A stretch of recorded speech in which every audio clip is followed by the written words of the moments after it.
Aloha everyone, what is really good my dudes? Today is May 16th, 2022. We got another RuneScape update for y'all. Today we see a ninja strike focusing on skilling. So without any further ado, let's jump right into the video. Let's go. Cats is the illest. What you talking about, Willis?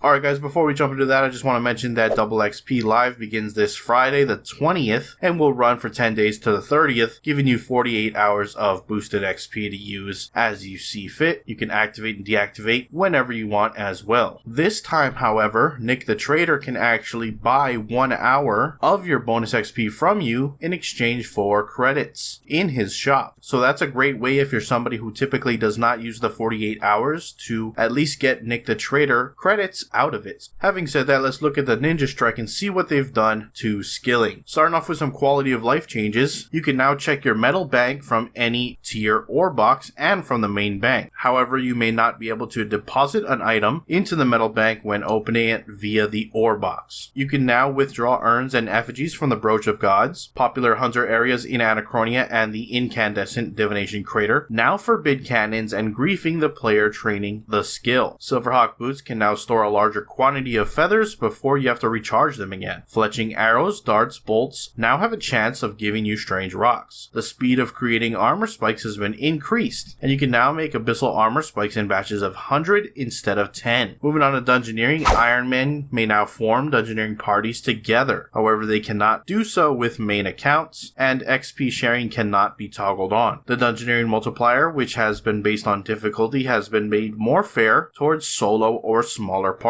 Looking at farming, they increase the range in which you can interact with the player on farm paddocks. You may now interact with the paddock gate instead of trying to click the small moving NPCs. The teleport option on the tool leprechauns has been replaced with note produce. You can still teleport to Vinesweeper by talking to the leprechaun, and noted produce can be added to compost bins. Looking at herblore, extreme combat potions, attack, strength, defense, range, and magic are now tradable, and there's a new GE set that includes all ingredients for an overload potion. Taking a look at the recent firemaking and fletching skilling update, Anachronia dinosaur farm teleport scrolls no longer consume if the teleport fails due to being teleblocked, such as in an instance shard world. Imbuing dino arrows is now listed alongside the tip arrow table, so players can switch between them via a portable fletcher. When arrows icy prison buff now correctly produces +2 and 3% accuracy per stack of the buff for thresholds and ultimates respectively, instead of just +2 or +3 in total. Amounts of resonant anima earned by the following sources has been increased: Carapac normal and hard mode, Zuck and his underlings normal and hard, Corrosis, Arc Glacior normal mode, Nodin, siege cannons, Glacites, Glaciors, and Zekhar, as well as Sentisting graveyard skilling. And they've added resonant anima of Wen to hard mode Glacior as well. The fletch any type of arrow or arrow shaft daily challenge now counts when cutting zygomites. However, the light any logs or add them to a bonfire does not for firemaking challenges. They repositioned the click zone for Bill's mystical tree over its treetop rather than its stump to solve an issue where it got in the way when selecting troughs for dino nom-noms. The crystal knife, 5% chance to double shafts when fletching, now applies and does not degrade when care styling zygomites. Fletching animation overrides now override the care styling animation when fletching, or otherwise holds a crystal knife if one is equipped. Change the token XP when feeding baby dinos from troughs back from agility to farming in response to further player feedback. On mobile, they added line breaks to Birthorpe tutorial pop-ups on the smithing interface on mobile, as they were obstructing the item to select. And lastly, Elder God Wars, the placeholder marker, has been removed from the player log entry for completing the extinction quest. And looting the frozen chest now refers to the Arc Glacior in the adventures log. That's it for your ninja strike. We're going to shift on gears over to the patch notes quickly and see what else has been changed. So with other changes, they fixed an issue that prevented login to a specific world if your previous login attempt occurred after a login queue. The player's pet will no longer become aggressive towards the player when fighting Aquanites. The Cavern of Tainted Memories ticket does not appear when searched for in the Grand Exchange. Players who completed the backpack tutorial in the Davendale tutorial tutorial without unlocking their backpack are now able to continue the Davendale tutorial. The Drake in Falador Park no longer consumes items other than breadcrumbs. The Dwarven Harvester now correctly doubles the yield of herbs when a herb bag is in a player's inventory. The Ophidian Incubation Scroll now correctly turns raven eggs into Coraxatrice eggs. And finally, the title All of a Flutter no longer incorrectly appears as unlocked for all players. And that is it for your patch notes. Links to everything discussed in this video will be down in the description below. Head on over there, check them out if you wish to do so. With that, I'm going to wrap up the video. If you enjoyed it, hit that like button. If you're not subscribed and you'd like to stay up to date on all things RuneScape related, then hit that subscribe button. Anyways, I appreciate you watching. I'm out. Aloha.